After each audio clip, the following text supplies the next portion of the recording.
Nothing is more special to me than when somebody contacts me to create something based around one of the most important days of their life.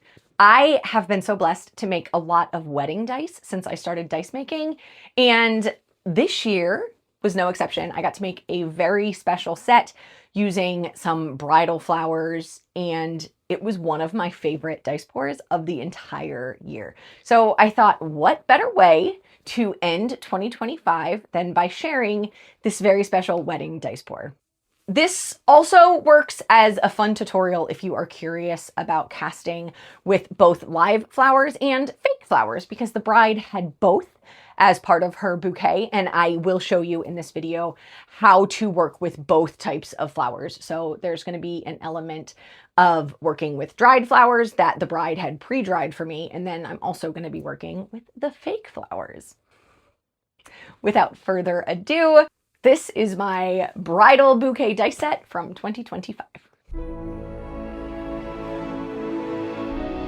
The first step whenever you're working with flowers, or really any inclusions, is to prep your inclusion. So here I'm prepping the flowers. I'm starting with the real flowers, and I was just clipping off any sharp ends because we don't want those to poke out through the mold. Next, I'm just going through the flowers that she sent me and seeing what needs to go into the mold by itself. So in this case, I had some little teeny flowers, and then this is little green petals from the fake flowers. Next, I'm going to start cutting up the fake flowers because my concept for this wedding dice pour was sort of like a floral confetti.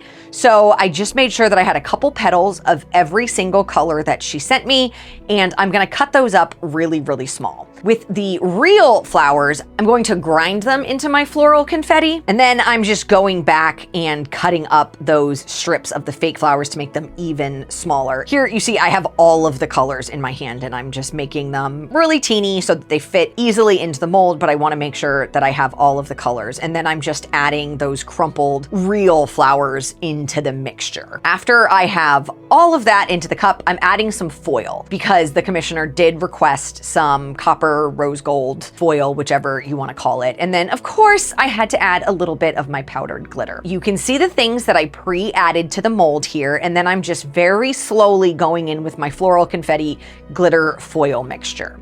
I don't fill each slot as I go because I want to make sure that all of the dice look fairly similar and have the same even distribution of these chunky florals. So I'm just adding a little bit to each mold slot and continuing this until all of my mixture is gone. So you see me kind of going around in a circle, doing a little bit at a time. When it's about half full, I am going in with a coffee stick stirrer and just giving everything a little mix. This is going to help reduce the amount of trapped bubbles or the potential for voids. Whenever you're working with heavy, heavy, heavy inclusions, it is so important that you do it in steps and that you stir frequently along the way to avoid bubbles from getting trapped. And when I say stir frequently, you are stirring slowly. For full disclosure, most of this is sped up to 1.5 speed, so I am actually going a lot slower than this video seems to indicate, but it's just really boring to make you watch this all on completely full speed. Once I am satisfied with the floral mixture and that everything is adequately filled, I'm topping it all off with a little bit of clear. I always overfill my molds with resin, but because this is such a thick floral mixture, I thought it was appropriate to top it off with a clear instead of trying to overload it with those florals. I thought it would do a better job of filling in any of the gaps as the bubbles get shrunk and we need to pull more resin into the mold during the curing process. Then of course I just added a little bit more resin to the lid and threw them in my pressure pot. I was so nervous about demolding this set because I have never tried anything like this.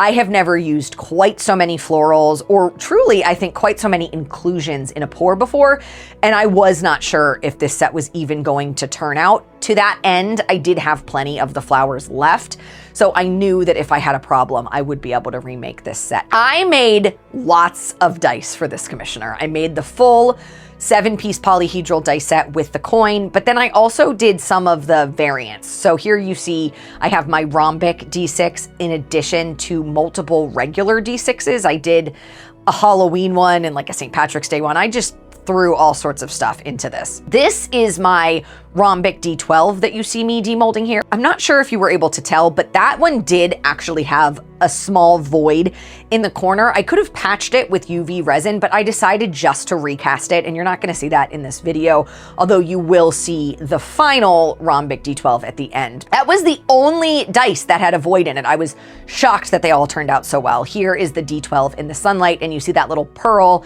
that came from the flowers. I only had one, so I decided to put it in the D20. Next, it was time to ink this dice set, and she didn't give me a ton of guidance on this. She told me some kind of pink or just whatever I thought looked the best. And I love that because I always get to try to sort of match the vibe of the dice.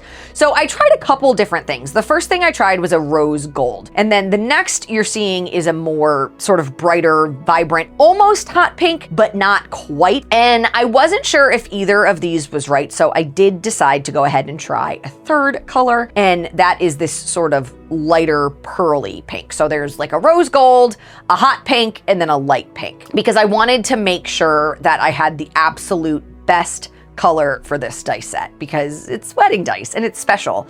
And this is something that she's gonna wanna keep for her entire life. So I had to be absolutely sure. Here are the three options. I'd love to know, leave a comment, which would you have chosen before you see which one I chose? Which of these three would you have picked for this dice set? And here you see, I think I spoiled it a little bit. I decided to go with the light pink.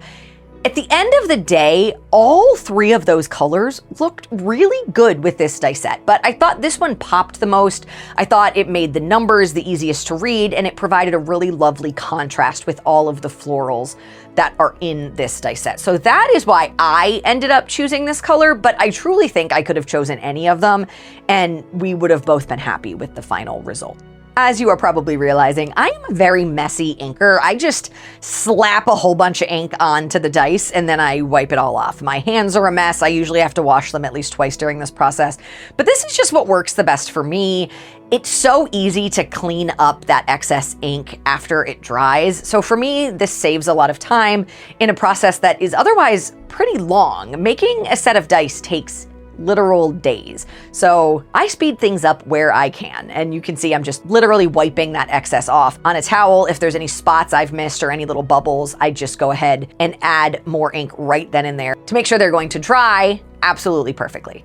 And here is the final set out in the sun. I really loved the end result. I think the colors from the flowers and from the ink are so beautiful. And this really feels like a wedding dice set to me. Like, I feel like if you looked at this dice set and you had no knowledge of it or what I was doing or how I had made it, I feel like you would know this was made for a wedding or at least something very romantic. I love how delicate all of the florals turned out. By doing this crazy flower confetti, I really wasn't sure how busy these were going to be, but I think they turned out so lovely, and it's just this elegant, beautiful, and romantic dice set that she will hopefully love and admire for the rest of her life. If you liked this video, please click like. If you want to see more videos like this in the future, please click subscribe, and please leave me a comment. Let me know what you think about this dice set. I'd love to hear what you would have done differently, or maybe the colors you would have chosen.